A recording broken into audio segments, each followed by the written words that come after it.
बच्चों आज हमने सीखना है polygon law of vector addition. उससे पहले हम एक ट्रायंगल लॉ एक बार फिर से स्टडी कर रहे हैं। ट्रायंगल लॉ की देखो स्टेटमेंट क्या है। इफ टू गिवन वेक्टर्स कौन से that are to be added, जिनको हमने ऐड करना है, जिनका रिजल्टेंट फाइंड करना है।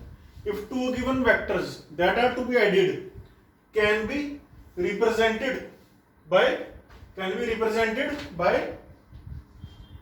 represented by two sides of a triangle taken in same order मतलब जैसे ट्राइंगल का order same order, opposite order, clockwise, anti clockwise. अभी समझाता हूं मैं डायग्राम की हेल्प से। ऑर्डर किस चीज को कहा गया है? क्लॉकवाइज सेंस या फिर एंटी क्लॉकवाइज सेंस को ऑर्डर कहा गया है यहां पर।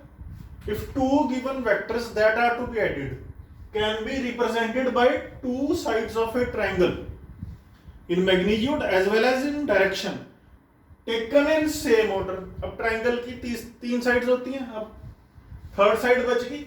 The third side but in opposite order, the third side of the triangle but in opposite order is the resultant of these two given vectors। ये triangle law की definition है, statement है। अब देखिए कैसे, जैसे हमने माना था हम O से गए पॉइंट P तक पहुंचे, ठीक है जी। तो ये एक डिस्प्लेसमेंट होगी, मान लो S1 डिस्प्लेसमेंट होगी। अब P से हम चले, P से हम पॉइंट Q तक पहुंचे। अब PQ क्या रिप्रेजेंट कर रही है? Second displacement S1 S2, sorry second displacement S2। अब यहां पर क्या है? PQ represents second displacement S2। अब OP क्या रिप्रेजेंट कर रहा है? OP represents first displacement S1। अब हमें पता है रिजल्टेंट डिस्प्लेसमेंट क्या होगी? OQ is the net displacement. Here OQ represents the resultant displacement, net displacement. Here resultant displacement is the vector sum of two given displacements। S1 and S2 are two given vectors। अब देखिए इस diagram को इस statement के साथ correlate कीजिए। अब to given vectors कौन से हो गए? S1 vector and S2 vector.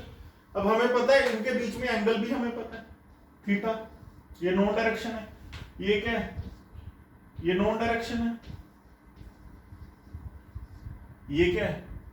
S2 भी हमें, S2 भी क्या है? एक नॉन डायरेक्शन है। अब देखिए if two given vectors S1 and S2 represents the two sides of triangle, they are in same order। अब देखिए S1 की डायरेक्शन क्या है? S1 को कौन रिप्रेजेंट कर रहा है? ये ध्यान से समझना, सेम ऑर्डर। S1 को कौन रिप्रेजेंट कर रहा है? Side OP। अब O से P की तरफ हम जा सकते हैं, एरो। S1 की डायरेक्शन यही है। P से Q तक जा सकते हैं, क्यों? S2 का एरो हेड इसी डायरेक्शन में पॉइंट कर रहा है, ठीक है जी। तो कहने का मतलब क्या है? हम O से P तक जा सकते हैं, P से Q तक जा सकते हैं। ये सेम ऑर्डर हो गया, ये सेम ऑर्डर हो गया। कौन सा ऑर्डर हो गया? ये कौन सा ऑर्डर है? Anti clockwise order. ये क्या है? Anti clockwise order of both given vectors. अब गिवन वेक्टर्स का ऑर्डर सेम होना चाहिए, तो सेम है। यहां पर O से P तक जा सकती है। S1 का एरो O से P की तरफ है, अब P से हम पॉइंट Q तक जा सकते हैं। S2 का एरो P से Q की तरफ है। अब देखिए थर्ड साइड अब पॉइंट क्यू से हम ओ पर नहीं आ सकते, क्योंकि थर्ड वेक्टर जो आर वेक्टर है उसकी डायरेक्शन किस तरफ है, ओ से क्यू की तरफ है। तो आर वेक्टर का ऑर्डर क्या हो गया, ऑपोजिट। आर का ऑर्डर क्या हो गया, क्लॉकवाइज ऑर्डर, जैसे घड़ी चलती है। तो आर का ऑर्डर क्या हो गया, क्लॉकवाइज। तो S1 और S2 का ऑर्डर क्या है, S1 और S2 का ऑर्डर क्या है, एंटी क्लॉकवाइज। तो ये दोनों का सेम ऑर्डर है। सेम ऑर्डर किसका है, जिनको हमने ऐड करना है, सेम ऑर्डर। S1 S2 का ऑर्डर क्या है, सेम। R का क्या है, opposite order.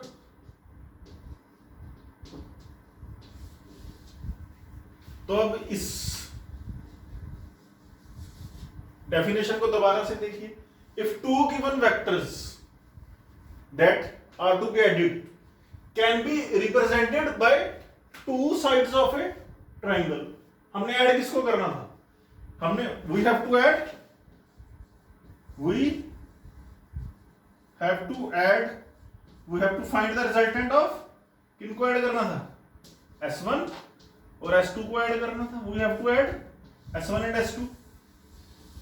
These are given vectors.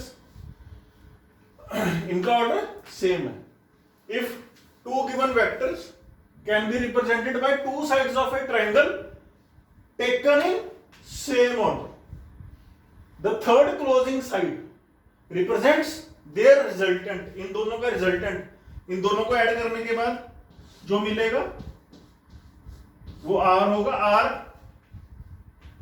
किसके बराबर होगा, जो ट्राइंगल की तीसरी साइड है, बट उसका ऑर्डर ऑपोजिट होना चाहिए, but in the opposite order. इसको ध्यान से माइंड में बैठा लो बच्चों, इंपॉर्टेंट कॉन्सेप्ट है ये।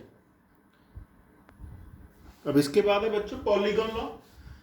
पॉलीगॉन लॉ की स्टेटमेंट क्या है, polygon law states that when we have many number of vectors, say 3 4, and all these vectors are acting simultaneously on a given body,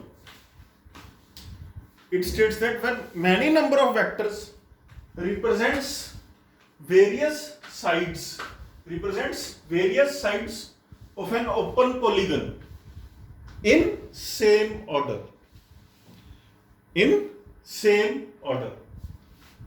the resultant of all these given vectors,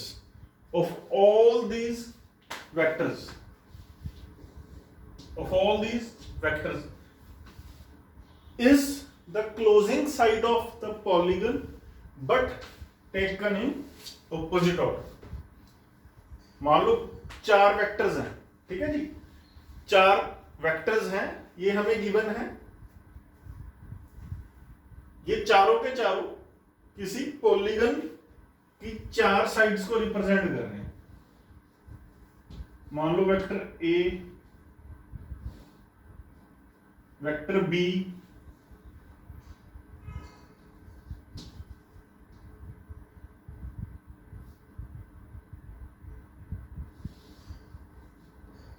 vector C और ये vector D. ये 4 vectors हैं, ये चारों vectors किसी polygon की 4 sides को represent कर रहे हैं। तो इन सबका ऑर्डर सेम होना चाहिए, इन सबका ऑर्डर सेम होना चाहिए। ए का, बी का, सी का, डी का ऑर्डर क्या है, same order, anti clockwise. Same order of all given vectors, क्या है, एंटी क्लॉकवाइज है। अब हमसे पूछा गया ये चारों गिवन है, इनका रिजल्टेंट फाइंड करो। ये गिवन है हमें, we have to find A plus B plus C ये 4 गिवन वेक्टर्स हैं प्लस b, इन चारों का रिजल्टेंट पूछा गया है। मान लेते हैं वो r वेक्टर है और हमसे बोला गया find vector r, find the resultant of all these 4 vectors. अब पॉलीगॉन लॉ हम कब लगा सकते हैं बच्चों? अगर ये चारों जो गिवन वेक्टर्स हैं, मैनी नंबर ऑफ वेक्टर्स हो गए ना, 4 वेक्टर्स हो गए, ये किसी पॉलीगन की साइड्स को रिप्रेजेंट कर रहे हैं विद दिस कंडीशन। ये कंडीशन इंपॉर्टेंट है, मतलब इनका ऑर्डर सेम होना चाहिए। तो अब इस पॉलीगन की एक साइड बच गई, तो ये जो एक साइड है, ये साइड कौन सी है? ये वाली है।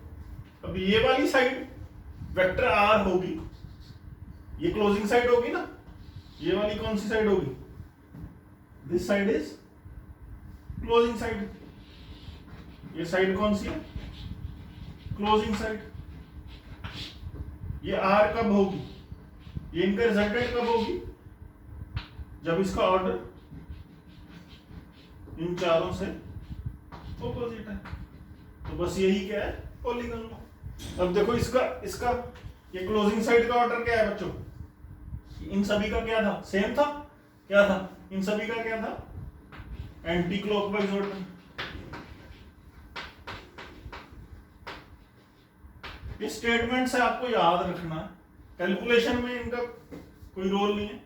अब आर का वेक्टर, जो आर रिजल्टेंट वेक्टर है, उसका ऑर्डर क्या हो गया? इसका ऑपोजिट ऑर्डर हो गया। this closing side sorry represents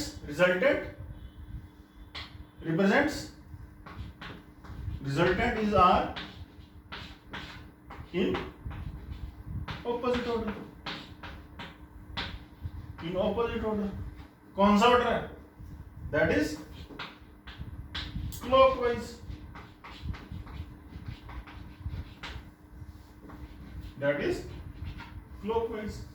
अब देखिए, आप मान लीजिए, कंसीडर कीजिए, आप 1 से आपने जर्नी स्टार्ट की, 1 से आप गए पॉइंट 2 तक, ठीक है जी, तो ये डिस्प्लेसमेंट होगी।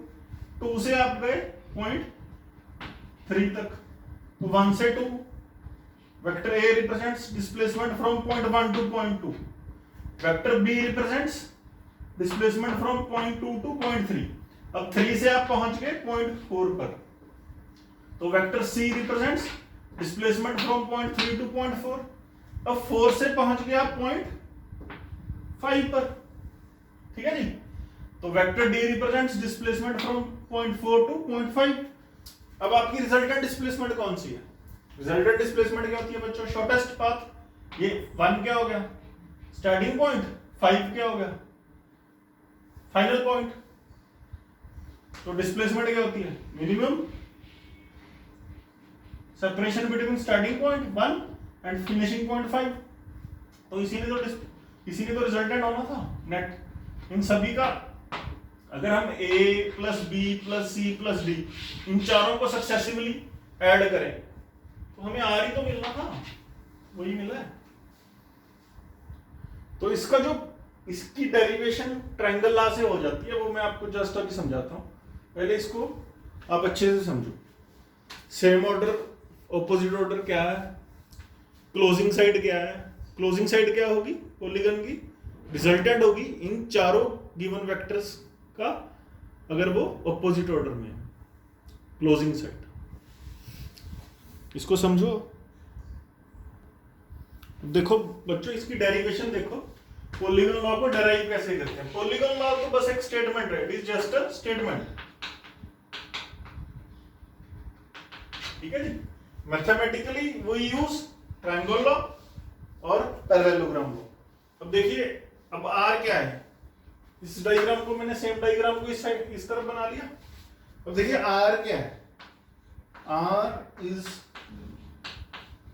The vector sum of 4 given vectors, vector A plus vector B plus vector C plus vector D gives us vector R. ये चारों गिवन है।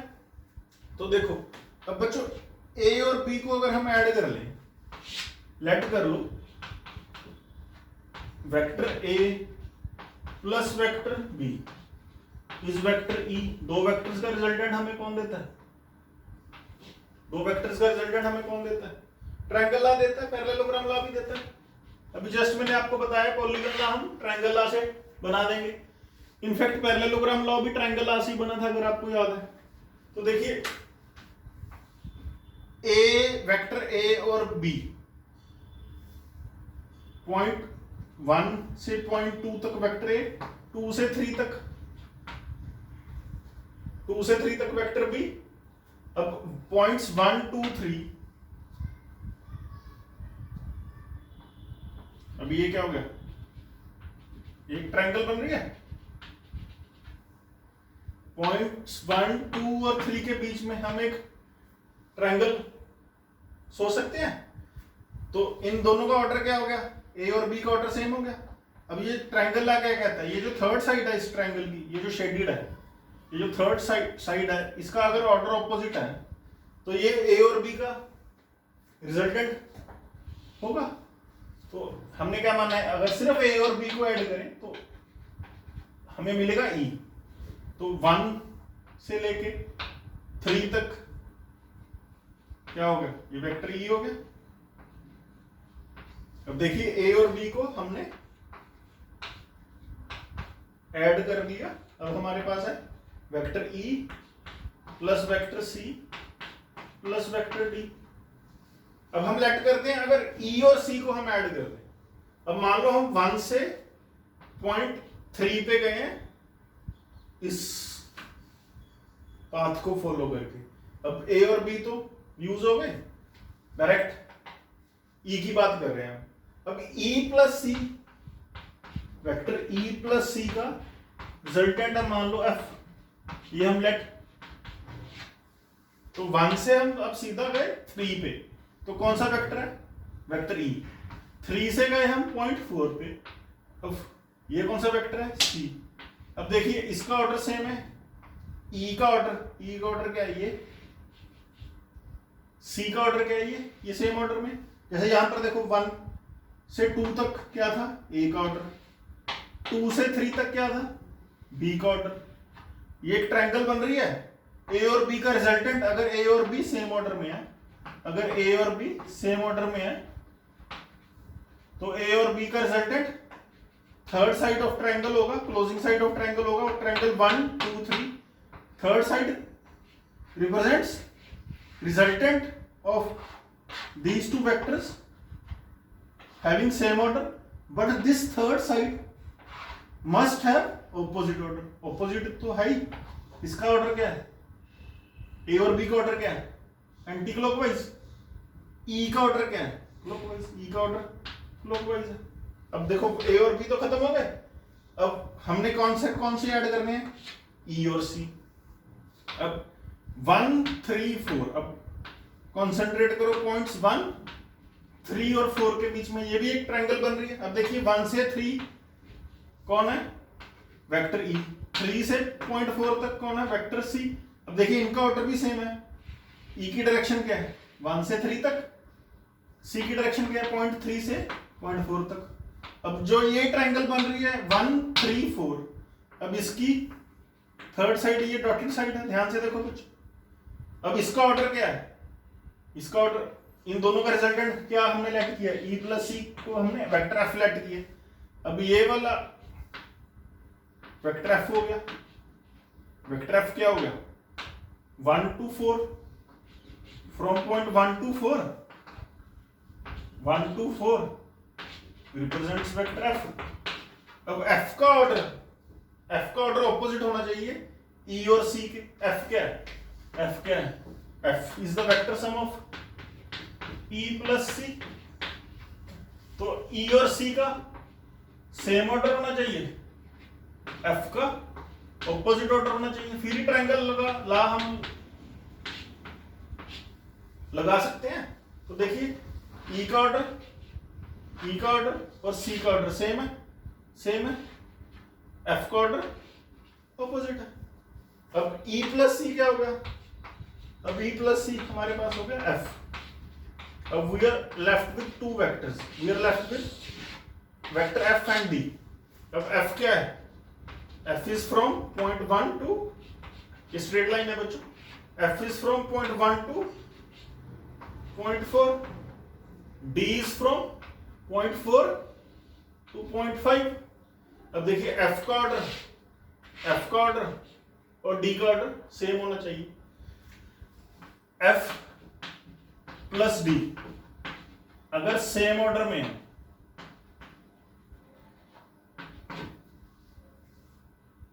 एफ डी और आर तीन वेक्टर से हम ट्राइंगल बना रहे हैं, तो ट्राइंगल कौन सी बन गई, पॉइंट्स 1, 4 और 5 के बीच में जो ट्राइंगल बनी है इसको हम बना रहे हैं वेक्टर एफ डी और आर से मिला के। ट्राइंगल क्या कहता है, एफ और डी का रिजल्टेंट आर होगा। कब, एक तो ये ट्राइंगल बनाए तीनों वेक्टर्स मिलके, एफ डी और आर ट्राइंगल बना रहे हैं। सेकंड पॉइंट क्या है, एफ और डी का ऑर्डर सेम होना चाहिए, सेम ऑर्डर होना चाहिए। ट्राइंगल आ भी पड़ा है 10 मिनट पहले, तो सेम ऑर्डर तो है, 1 से 4 तक हम जा सकते हैं। एफ की डायरेक्शन इस तरफ ही है, पॉइंट 4 से हम पॉइंट 5 तक जा सकते हैं। तो डी की डायरेक्शन किधर है, 4 से 5 तक, तो हम इनफैक्ट 1 से 4 गए, 4 से 5 आ गए, तो एफ और डी का ऑर्डर सेम आ गया, एफ और डी का ऑर्डर सेम आ गया। पर हम 5 से पॉइंट 1 नहीं जा सकते, क्योंकि आर की जो डायरेक्शन है वो पॉइंट 1 टू 5 है, तो इसका मतलब आर का जो ऑर्डर हो गया वो अपोजिट हो गया, तो इसका ऑर्डर क्या हो गया, अपोजिट हो गया। तो ट्राइंगल ने अभी हमें यह सिखाया है, अगर तीन वेक्टर्स ट्राइंगल की तीन साइड्स को रिप्रेजेंट कर रहे हैं, बना रहे हैं, तो उन दोनों का रिजल्टेंट, किसी भी दो का रिजल्टेंट जो सेम ऑर्डर में है, ट्राइंगल की थर्ड साइड होगी, प्रोवाइडेड वो थर्ड साइड ऑपोजिट ऑर्डर में होनी चाहिए। तो देखो तीन बार लगाया ना हमने ट्राइंगल, एक बार 1, 2, 3 के बीच में लगाया, ए और बी का ऑर्डर, दोबारा से देख लो सेम, ई का ऑर्डर ऑपोजिट।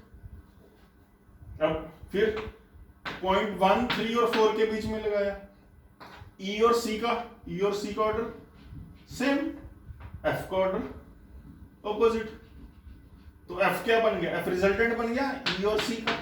ऐसे ही ए और बी का ऑर्डर सेम, तो ई का ऑर्डर ऑपोजिट। कौन सी ट्रायंगल में, 1, 2, 3 में ए और बी का ऑर्डर सेम, ई का ऑर्डर ऑपोजिट, तो A plus B is equal to E. अब 1, 3, 4 पॉइंट्स 1, 3 और 4 जो ट्रायंगल के वर्टिसेस हैं, ये वाली ट्रायंगल जो पॉइंट्स 1, 3 और 4 के बीच बनी है, उसमें देखो ये ई है, ये सी है, ई और सी का ऑर्डर सेम, तो थर्ड साइड कौन सी है इस ट्रायंगल की, ये वाली, ये जो 1 से 4 वेक्टर एफ रिप्रेजेंट कर रही है। तो इस ट्रायंगल में 1, 3, 4 में ई और सी का ऑर्डर सेम, एफ का ऑर्डर ऑपोजिट, तो इसका मतलब क्या है, vector E plus vector C is equal to vector F. ठीक है जी। अब ट्रायंगल 1, 4 और 5 में देखो, 1, 4 और 5 पॉइंट्स के बीच में जो ट्रायंगल बन रही है, एफ का ऑर्डर और डी का ऑर्डर सेम, ये देखो सेम ऑर्डर, एफ का ऑर्डर और डी का ऑर्डर सेम। ये एफ का ऑर्डर है बच्चों, ये किससे ऑपोजिट है, ई और सी से, ई और सी का ये ऑर्डर है, एफ का ऑर्डर ये हो। जब हम 1, 3, 4 ट्रायंगल की बात कर रहे हैं, जब हम 1, 4 और 5 के बीच जो ट्रायंगल बन रही है उसकी बात कर रहे हैं, तो एफ का ऑर्डर और डी का ऑर्डर सेम है। तो पॉइंट्स देखो, पॉइंट्स 1, 4 और 5 के बीच में एफ का ऑर्डर और डी का ऑर्डर सेम, पर ये जो थर्ड साइड है आर वेक्टर, इसका ऑर्डर ऑपोजिट, तो आर किसके बराबर है, vector F plus vector D, तो vector F plus vector D, यही तो हमने डिराइव करना था। आर क्या है, A plus B plus C plus D. अब ए प्लस बी क्या है, ई, इलेक्ट कर लिया, हमने इस ट्रायंगल से शो भी कर दिया, 1 2 3 ट्रायंगल से शो कर दिया A plus B is vector E. अब ई प्लस सी को ऐड कर रहे हैं। अब ई प्लस सी क्या है, ये हमने लेट कर लिया एफ। अब E plus C is F. इस ट्रायंगल से जो पॉइंट्स 1 3 और 4 के बीच बन रही है, इससे हमने शो कर दिया ई प्लस सी का ऑर्डर सेम, तो एफ का ऑर्डर ऑपोजिट। अब बच गया एफ और डी। अब ये भी शो कर दिया एफ और डी का ऑर्डर सेम, इस ट्रायंगल से पॉइंट्स 1 4 और 5 के बीच जो बन रही है, एफ और डी का ऑर्डर सेम, आर का ऑपोजिट, हेंस प्रूव्ड। यही हमने प्रूव करना। नोट करो, इंपॉर्टेंट है। अगर कोई डाउट है तो मेरे से पूछ लेना बच्चों, मैसेज कर देना बच्चों। अब हम एक क्वेश्चन कर लेते हैं।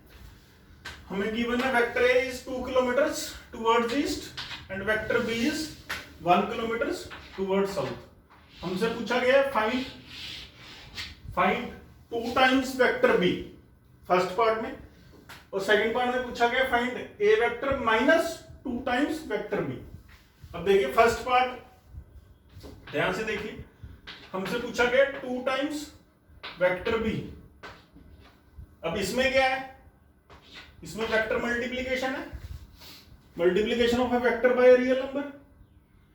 तो ये क्या होगा, तो ये भी एक वेक्टर ही होगा। हमने मान लिया this is vector C, write कर लिया बच्चों, ठीक है जी।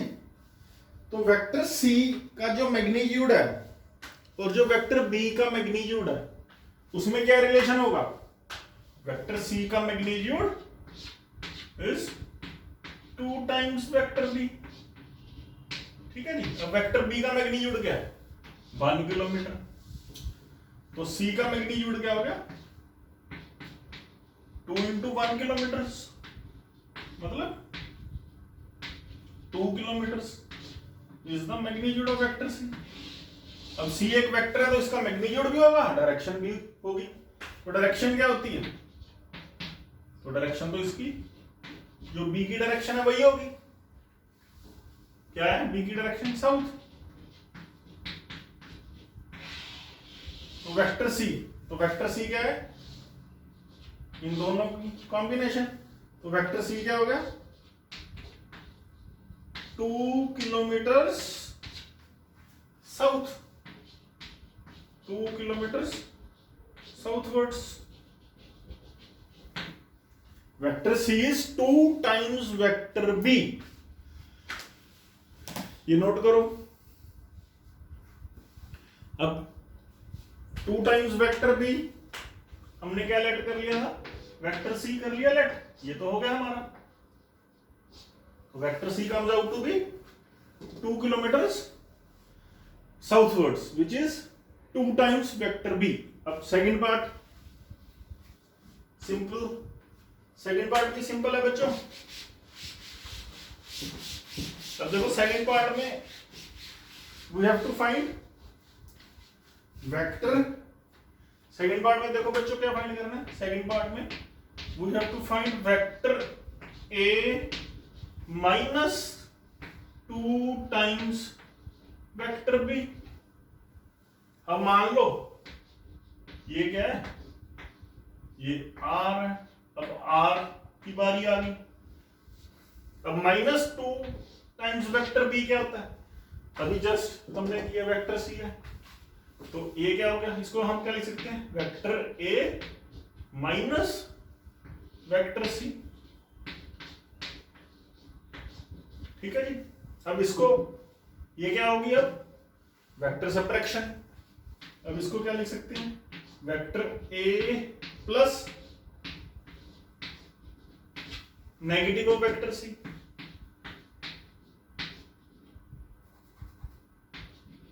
ये सिखाया होगा ना पहले आपको। अब देखो बच्चों, नेगेटिव ऑफ वेक्टर सी, ये एक वेक्टर ही होगा। इसका मतलब क्या है, वेक्टर सी को हमने किससे मल्टीप्लाई कर दिया, -1 से मल्टीप्लाई कर दिया, ठीक है जी। तो ये क्या हो गया, नेगेटिव ऑफ वेक्टर सी। किसी भी वेक्टर को अगर -1 से मल्टीप्लाई कर दें तो उसका मैग्नीट्यूड वही रहेगा पर उसकी डायरेक्शन ऑपोजिट हो जाती है। तो नेगेटिव वेक्टर सी भी एक वेक्टर ही होगा। इसको बच्चों डी लेट कर लो। डी पहले किसी को माना तो नहीं माना। तो किसी वेक्टर का अगर हम -1 से मल्टीप्लाई कर दें तो बेसिकली उस जो रिजल्टेंट होगा क्या होगा, उसका मैग्नीट्यूड, मैंने वेक्टर सी को -1 से मल्टीप्लाई किया तो माइनस वेक्टर सी क्या होगा, एक वेक्टर ही होगा। डी और सी का मैग्नीट्यूड सेम है, 1 से मल्टीप्लाई किया ना, तो डी का मैग्नीट्यूड क्या होगा जो सी का मैग्नीट्यूड है 2 किलोमीटर। डी और मैग्नीट्यूड, डी का मैग्नीट्यूड और सी का मैग्नीट्यूड सेम होगा, कितना 2 किलोमीटर। हाँ डायरेक्शन इनकी, डायरेक्शन क्या होगी ऑपोजिट, क्योंकि ये नेगेटिव वेक्टर्स हैं। तो वेक्टर डी इज क्या आ गया बच्चों 2 किलोमीटर नॉर्थवर्ड्स, डायरेक्शन ऑपोजिट। अब हमें बेसिकली करना क्या है, अब हमें करना है find vector A plus negative vector C जो कि वेक्टर डी है। तो हमें ए और डी का रिजल्टेंट फाइंड करना है। ये तो इजी क्वेश्चन हो गया। अब ए और डी का रिजल्टेंट क्या हो गया आर। ए और डी का रिजल्टेंट बच्चों क्या हो गया आर। अब ए क्या है, A is 2 kilometer east, A is ये है A, vector A is 2 kilometer east. अब डी क्या है, डी क्या है 2 किलोमीटर नॉर्थ। अब ये हो गया डी, इन दोनों की टेल्स मिलाई तो इन दोनों के बीच जो एंगल बन गया वो तो 90 बन गया थीटा। तो इन दोनों का रिजल्टेंट जो आर है, जो सेकंड पार्ट का आंसर है वो इस थीटा में से निकलेगा। ठीक है जी। अब इसका मैग्नीट्यूड फाइंड करना है और ये एक नॉन डायरेक्शन है, वेक्टर ए की डायरेक्शन क्या है नॉन डायरेक्शन। कौन सी डायरेक्शन है ईस्ट। इसके साथ ये आर जो एंगल बना रहा है it makes an angle alpha. तो बस सिंपल है ये। तो क्या हो गया R square is equal to A square plus D square plus 2AD cos 90। तो आर क्या हो गया cos 90 0। तो आर क्या हो गया under root A square plus D square. A is 2 kilometre, D is 2 kilometre, A is also 2 kilometre. तो ये क्या आ गया, ये किसके बराबर आ जाएगा √4 + 4। तो ये क्या आ गया √8 मतलब 2 किलोमीटर। ठीक है जी। अब ये अल्फा कितना आएगा, अब we have to next step में हमें क्या फाइंड करना है, हमें फाइंड करना है अल्फा। तो सिंपल इसका फार्मूला भी हमें आता है। ये अल्फा किसके साथ बना रहा है, ए के साथ बना रहा है। ठीक है जी। तो ए क्या हो गया, ए क्या हो गया फर्स्ट वेक्टर, डी क्या हो गया सेकंड वेक्टर। तो tan अल्फा किसके बराबर आएगा, tan अल्फा ये क्या हो गया d sin theta by a plus D cos theta. अब d का मैग्नीट्यूड क्या है, सॉरी d का मैग्नीट्यूड क्या है 2 किलोमीटर, a का भी 2 किलोमीटर है। 2 theta is 90 sin 90 bye 2 + 2 cos 90। cos 90 बच्चों sin 90 1 cos 90 0। तो ये क्या आ गया tan अल्फा आ गया 2/2 1 आ गया tan 45 डिग्री, tan से tan कैंसिल, अल्फा आ गया 45 डिग्री। ठीक है जी। तो ये अल्फा आ गया 45 डिग्री। तो इसकी डायरेक्शन क्या होगी, ये आर की डायरेक्शन क्या होगी नॉर्थ ईस्ट। मैग्नीट्यूड क्या हो गया, इसका मैग्नीट्यूड क्या हो गया 2 किलोमीटर। यही हमने फाइंड करना था।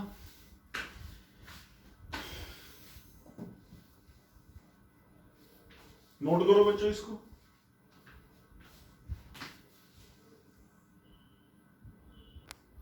अब बच्चों देखो नेक्स्ट क्वेश्चन है, vector A is 2 kilometres along east, find -3 times vector A.